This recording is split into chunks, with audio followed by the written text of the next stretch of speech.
You are about to enter a great adventure.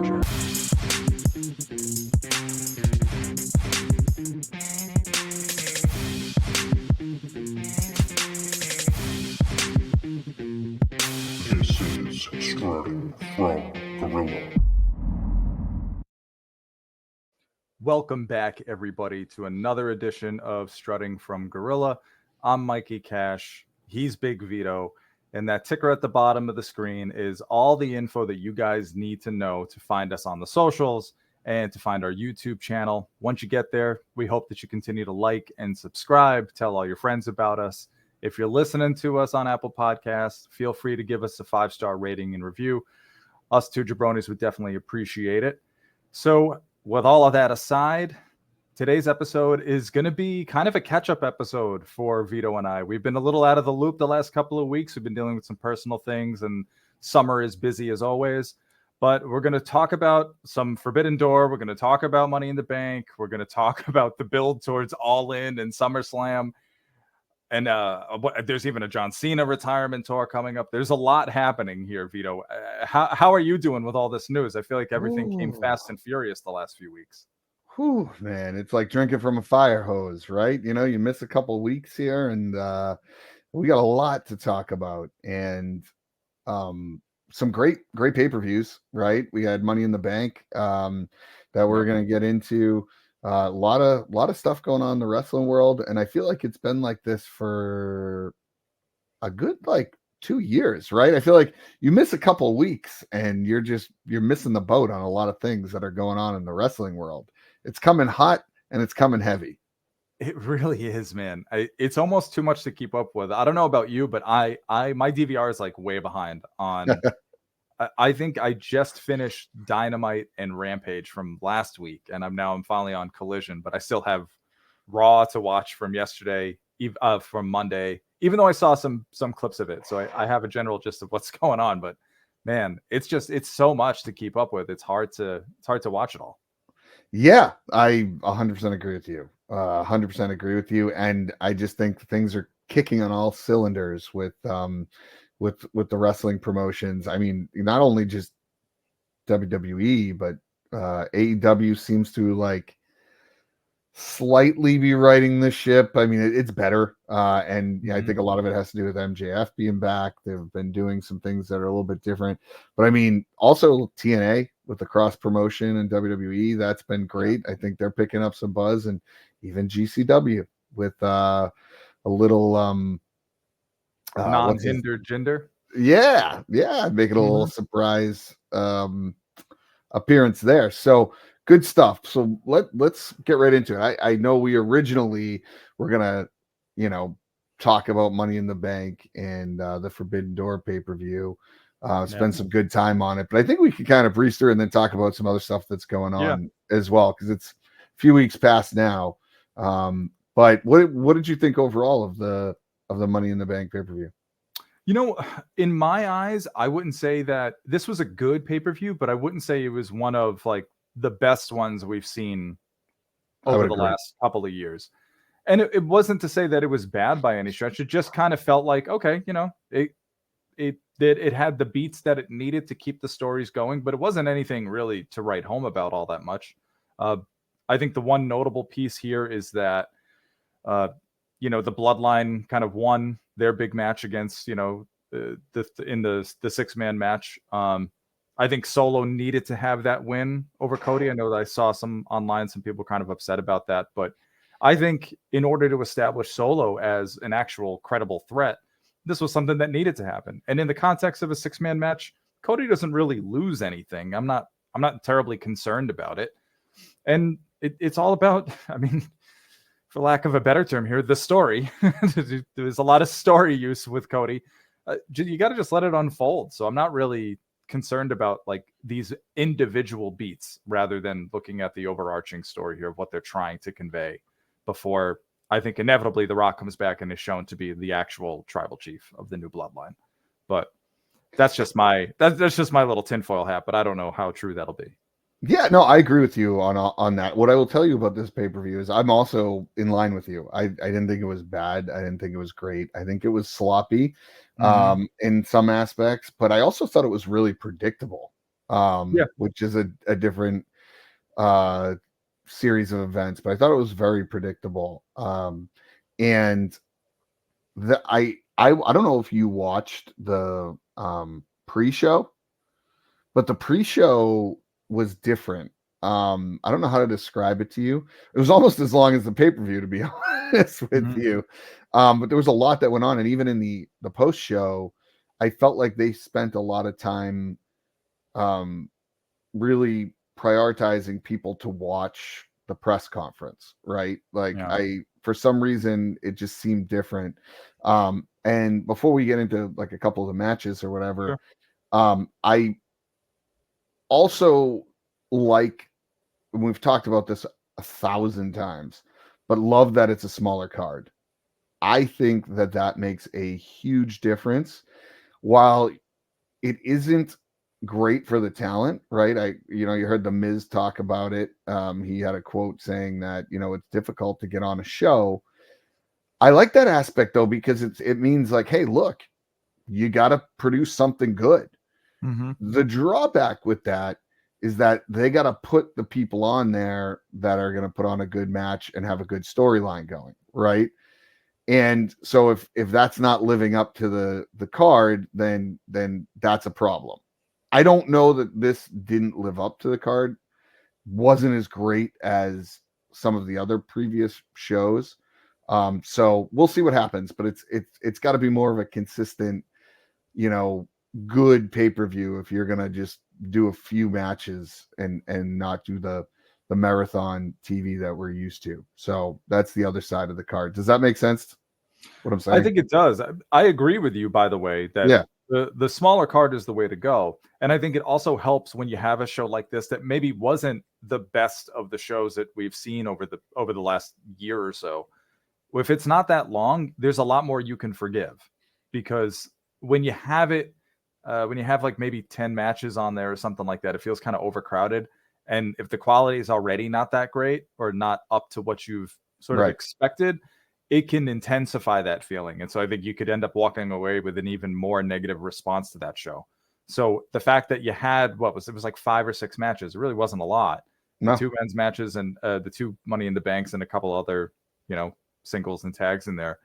I don't think it wasn't anything to write home about, but I wasn't terribly upset with it because the pacing of the show was great. I think, kind of drifting to some of the matches, like for me, the highlight was the women's Money in the Bank. That's my favorite part of the whole show. I thought it was wonderful. Yeah. They absolutely tore it up, the women. It was better than the men's. And I think it was like by far better than the men's. Yeah. For me, it wasn't even close. And I think a lot of people walked away looking really strong right there. Zoe Stark, Io Sky had some incredible spots in that match where they just absolutely destroyed each other. Chelsea Green too. Chelsea Green took the biggest bump of the night going through the table. She took the Bubba Ray bump, from those TLC matches. And it was awesome. It was fantastic. I mean, the crowd was hot for everything that they were doing.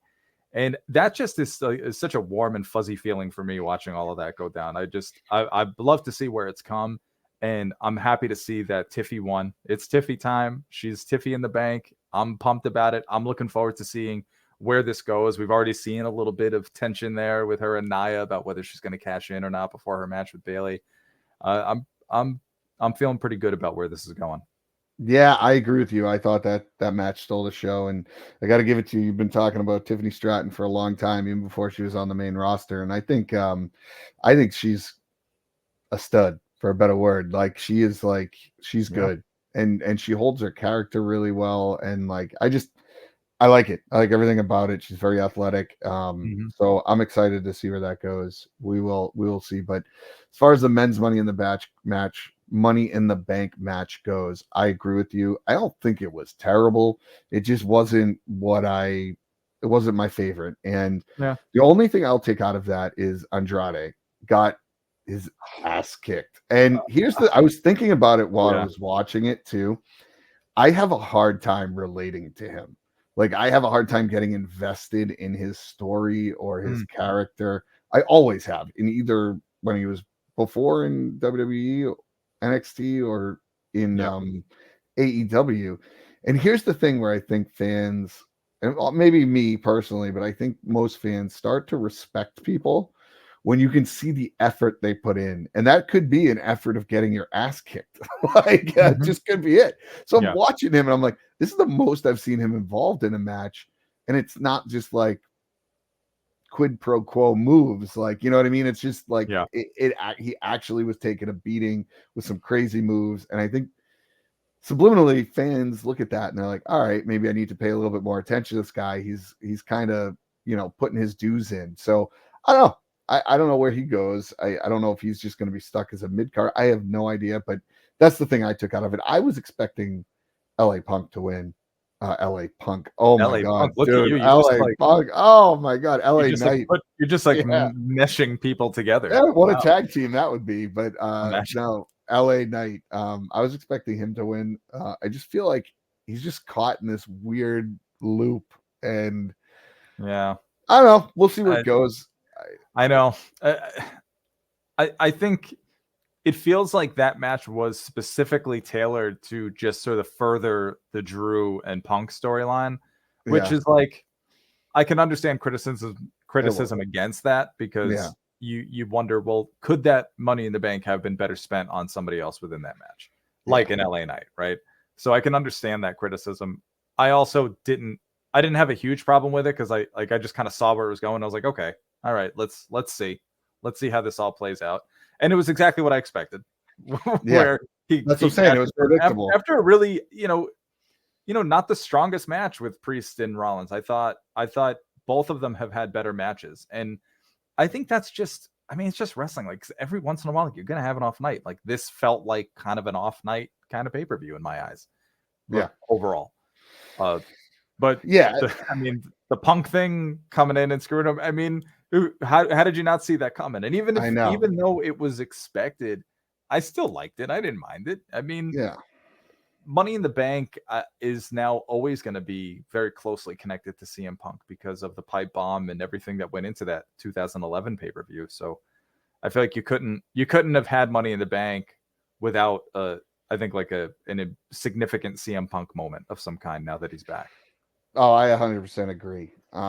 So yeah, we talked about that. We talked about the kind of the 6-man tag. But I think we both agree on the Rollins Priest match. It was sloppy. Wasn't Rollins' best match, but I think it had a lot to do with Priest. And I think you're on the same page as me. I just not sure he should be holding that title. I get the story behind him and everything, but I just think there's other people that could be doing it more justice. And I'm not a big fan of his reign, to be honest with you. Yeah, I think this was maybe a test run. Let's see what happens when you have the big championship and you're given the ball to run with. And, I'm not saying that like he won't eventually get it all together, but this is what happens in the beginning. You could look through all of the guys that we now see as Hall of Famers. They all at one point or another had kind of a lackluster title run, where it was like, oh, we only held it a month, or we did this, because the Attitude Era was big for that kind of thing. People didn't even have the kind of title reigns that you see nowadays, where people would hold on for a long time. So like, it was a lot of flip flopping back and forth, and I don't get excited. I don't get excited for a Damian Priest match. Like Rollins, you put Rollins in the ring with pretty much anybody, it's going to be a decent match. But clearly not Priest, because it wasn't that great. So I don't know. We'll see what happens. But that's just my opinion. Yeah. Hopefully he figures it out. But I'm just not.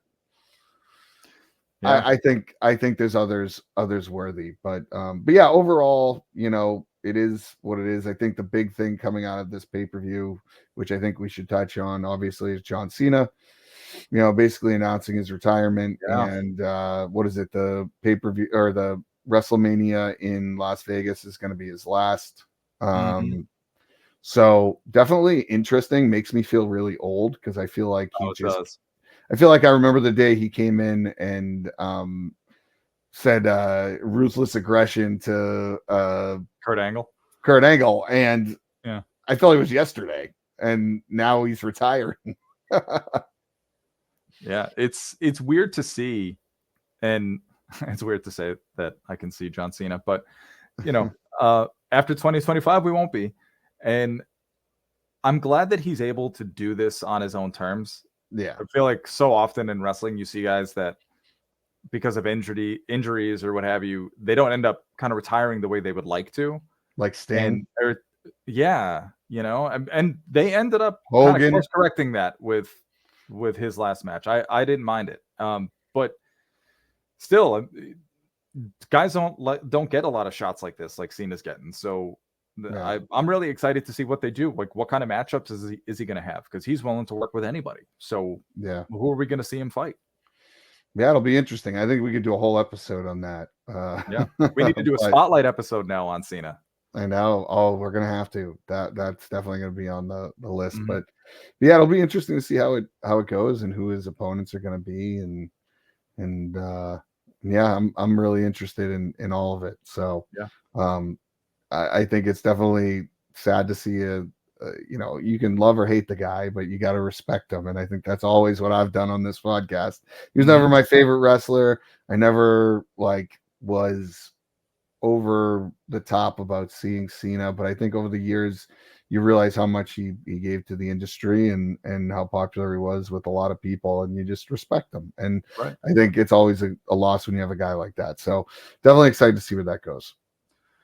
Well, I want to move back for a second because I think we should talk a little bit about Forbidden Door, because talking about a show, going from one show where I didn't feel like was very strong to one where I actually did feel was very strong was Forbidden Door, and I was not expecting it to be as good as it was. I don't know about you. Yeah, I wasn't able to watch the whole thing, so I saw bits and pieces. So I'm gonna lean on your opinion mostly on some of these. So sure. So some of the big things, I think, despite that this had a lot of matches on it, it was surprisingly well paced, and it was a very pleasant surprise. I thought they did a really good job with it. In the past, when I've watched these AEW pay-per-views specifically, one of my biggest criticisms is that it just feels way too long. There's things there that are going on that are maybe given too much time, or segments that could sort of find the cutting room floor. And this one felt like overall everything sort of had a purpose, and things that needed to move quickly did. And that's important to recognize and sort of acknowledge some movement there. And I think that's good. And I found myself enjoying it overall. I even watched a little bit of the 0 Hour. I watched the Mariah May and Saraya match, and they crushed it, man. I mean, I know I'm like, this was weeks ago when I was watching this, so this was like before, the whole Mariah May turn. But she is just like really coming out of her shell and just like really starting to shine on her in-ring work, which I think was really what brought her in from Stardom. People were kind of watching that, and I think that's why AEW wanted to bring her in. But man, it's really great to see her like coming into her own, and obviously where things went after she won the Owen Hart Cup. So I'm really looking forward to that. But Mariah May really shined. Saraya looked good too. I saw the women's tag match with Statlander and Willow, also really good. The Tony Storm, Mina Shirakawa, the love triangle story was great. They kind of swerved us because they, at the end of that pay-per-view, I was thinking, all right, so they're going to have like a sort of throuple thing going on for a while. And the crowd was sort of going home happy. And that was quickly taken away from us within that same week. So I like it. I like being surprised like that, and in a good way. They pulled it off really well. Also, Sasha / Mercedes versus Stephanie Vacor. Great match. I mean, I wrote on here what these notes were before we found out she was going to WWE. Like, Steph looked great coming out of that. I hope she signs with AEW and she goes to WWE. So things can change on a dime. But the biggest story coming out of that, in my eyes, is what I talked about this when we went to see Mercedes debut in Boston. CEO versus DMD. That's what I was all about. And now it's finally happening. So Mikey Cash's dreams are being fulfilled. That's the match I've wanted to see. I think when you put like the whole engine behind him and get Mercedes sort of in this heel role where I think she really thrives in, I think this is going to be a really good build to that match at All In. I'm really looking forward to it. Yeah, I think that's the match everyone wants to see, right? Yeah. I didn't realize Britt Baker had a stroke. Did you know that? I didn't know that either. I Yeah, mean, no scary, idea. super Yeah. scary. Glad she's okay. I mean, I Mhm. didn't know what they were doing with her. I just thought it was AEW like not utilizing her, and I'm like, what the hell are they doing? So makes sense. I'm glad she's back. I think, with Mercedes, there's going to be, she's got to have formidable opponents, and Mhm. right now the only one is Britt Baker, and there's some they're building up, right? But Yeah. that's the match you really want to see. So I'm curious to see how that all plays out too. So Yeah. And just to not leave the men out, Swerve and Ospreay, I think, have really good chemistry together. I hope to see them in more matches. Despite what some of the Twitter scuttlebutt was, I didn't find there to be any issue with him losing. I don't know why people make a big deal out of certain things like that now, but maybe it's just because I'm older and I just have less energy to focus you're not on Gen Z. bullshit. Yeah, you're not Gen Z. So who cares? He lost the match. It's wrestling. Someone's gonna have to lose. So it's just the way it goes. And they seem to be really committed to establishing Swerve as a champion, and I think they want to book him strong. So you put him in a match like this, and he comes away looking strong. Ospreay doesn't lose anything. It was a great match. I think in some ways there's more story there for Ospreay about sort of his character development with the association with Don Callis, like not wanting to use certain moves because of, I forgot what happened with Danielson, where it was like, oh, he almost like broke his neck or something. So, he's sort of having this like crisis of faith and this like existential crisis here. But I don't know where Ospreay's going. I don't know if this is going to turn into a heel turn or what. I know he just lost to MJF, and I think like a really great match too. Speaking of, that was an awesome hour-long match. I liked what MJF was doing with like the oxygen mask and just taking like the pictures with the oxygen mask. Like, it's funny. And all right, so this is something you can see I'm getting a little excited because I get a little hot because this is one of those weird like pieces of wrestling fandom where like they're kind of nitpicking stuff. But what do you like? Oh, can you believe so and so? Can you believe MJF had needed an oxygen mask after an hour-long match? You should go back and watch Raw when Shawn Michaels and John Cena went an hour. I'm like, you're missing the point. This is part of the shtick, dude. Like, are you not seeing that? Like, you're getting worked, man. You're getting worked. He's doing it on purpose. What do you? That's the best part about it. That's the best part about it. Yeah, it's so funny. How can you not see what he's doing? It's like it's kind of it's comedic genius right there. I like it.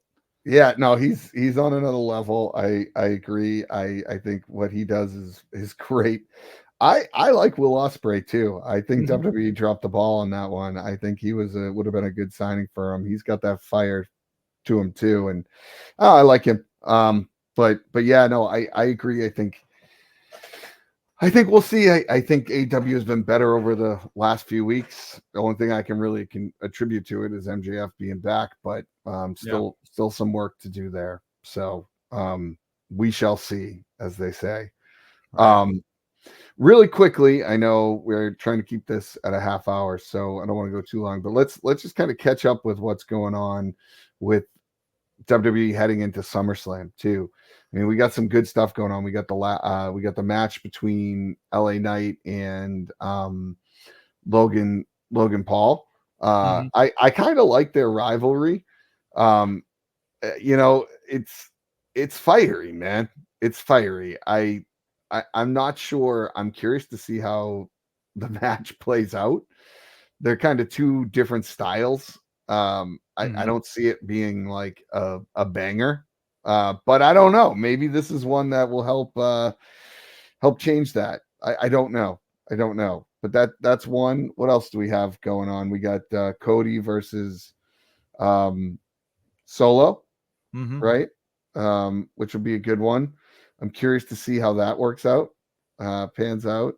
What else am I missing, Mikey? Well, on the Solo thing, I feel like someone's coming back at SummerSlam. Like, there's going to be an appearance by either Roman or Rock, maybe both. I don't know, but maybe I feel like you don't go this route with the Bloodline and what they're doing and Jacob Fatu. You don't do all this and not. SummerSlam is going to be a big show, and they've been advertising it as such. So I think you're going to do something that I think it'll be is Roman. going to intrigue interest now going from SummerSlam to maybe Survivor Series. I think there seems to be a concerted effort to sort of do that, where they're kind of building again towards those bigger pay-per-views. So I wouldn't be surprised if we see Roman. I'm kind of hoping. Do you think Jimmy Uso comes back with them? You haven't really seen Jimmy Uso. I think he was injured, but I'm pretty sure he's medically cleared. So maybe we'll see him back. And this could be part of the furthering the story, you know, that they need to, how do they reconcile with Jay? And how do they, do they get Sammy on board? Is it some of these other bloodline members that we're seeing WWE sign? Like, we don't know that all of them are just going to go to the solo side of it. So there could be a possibility here where, you know, Roman's going to have some people of his own, and it's going to be like kind of cool to see all this like new blood coming in. Yeah, it will be. I'm a big fan of Jacob Fatu. I've liked his work when he was in what promotion was he in? Was it TNA? Or was he in I don't think he was in TNA. Maybe like MLW and stuff. That's what it was. All over the place. Yeah. I watched a few of his matches. I liked him. So excited there. What else are we missing? Punk and Drew, just recently. That'll be a good one. Even though I didn't watch Raw, I know that I think Punk is going to be the referee or something like that for Rollins, and other way around. Rollins will be the referee for Punk and Drew. Oh, okay. All right. You got it. Yeah. So that's going to be very. I think that's got a lot of intrigue in my eyes. That's a good story-driven match. Yeah, I've been building it up forever, so yeah, it'll be interesting for sure. But yeah, looking forward to it. Go ahead. Sorry. Well, I was going to say, I think something that we need to really give some attention to is talk about love triangles. Rhea, Liv, and Dom. Mommy's back. Yeah. Dom apparently made his choice that he's going to stick with Rhea, which I don't necessarily buy, by the way. I think maybe something's going to happen here at SummerSlam. My hope was that Liv and Rhea were going to have a Dom on a pole match, like custody of Dom. It's going to be like a repeat of Rey Mysterio and Eddie Guerrero of who's his daddy. You know, it's going to be like, who's his mommy? Is it going to be Liv or is it going to be Rhea? I think you could actually have a lot of fun with that. He's like the perfect character to pull that off with. Yeah. Because people just hate him. And that's what makes me think that he's not going to stick with Rhea, because people aren't going to want to cheer him. They want to boo him. So he's going to probably go with Liv at some point, because Judgment Day is just sort of crumbling anyway. So I feel like there's just a few more pieces that need to fall for that to happen, and they kind of go their separate ways. And I think this is one of them. Sure. Yeah. Interesting. Yeah, no, I think that storyline's been great. I give Liv a lot of credit. I mean, I feel like we say this all the time, but like, I feel like it's a move in the direction of non-PG, right? Like, big time. Yeah. And I mean, listen, she was coming out looking pretty good. I'm not gonna lie to you. So, you know, good on Dom. Shorts aside, but I think what you're talking about, Vito, here is there's a way to tell stories that are like more mature without just being gratuitous. And I think that was the problem when you look at the Attitude Era. Like with our eyes now, you can look back and say, okay, like there wasn't much purpose behind half the shit that they were doing with women on TV then. Yeah, Attitude Era. At least now it's like, okay, there's actual story here. There isn't just like gratuitousness for the sake of it, and there really isn't much gratuitousness in what I'm seing. How many more times can I say that word? I don't know, but listen, if this was Attitude Era, it would end in like a bra and panties match with Dom as the referee, or it would be a mud wrestling match with Dom as the referee, something stupid. Yeah, agreed. Yeah. The days of like Girls Gone Wild Divas division is like that shit doesn't happen anymore. Don't fly. It'll be interesting though when they move to Netflix. I've been told it's going to be uncensored, and I think Pat McAfee slipped and said something about someone being a brick shit house as Braun Breaker, and Michael Cole was like, "What?" Yeah. So yeah, I don't know. It'll be interesting to see how that all plays out, but I'm actually looking forward to being on Netflix. Hey, one thing I want to talk about before we wrap up here. I found this really interesting. Indy is going to be hosting the trifecta of shows. They are. I mean, that's very interesting. So it's going to be Rumble, Mania, and SummerSlam. I mean, we've never seen anything like that. Like, what? That'll be really interesting to see how that plays out, man. I think it's a lot of behind the scenes stuff, but that's interesting. I like that too. It's very, very, very interesting. Although the only thing I will tell you is that watching the promos when Triple H comes out and he's like toxic talking about it and all this, there have been 3 promos where at the end he ends it with, the only thing I have for you, WWE Universe, are you ready? Like, he said it 3 different times for 3 different cities. Like, I think he said it for Vegas. He's done it for this. Go back and watch. Oh, that's all those pre-records. You know, you got to just cut and paste those things. B-roll. Right, exactly. Yeah.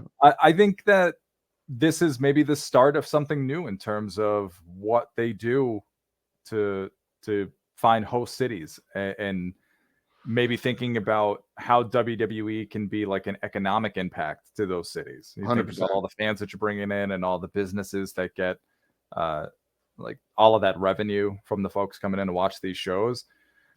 I think if you do it, if this goes well, then this could be something that they'll continue to do. And maybe this is just they're testing it out. What happens when we host 3 shows in one city? I don't know.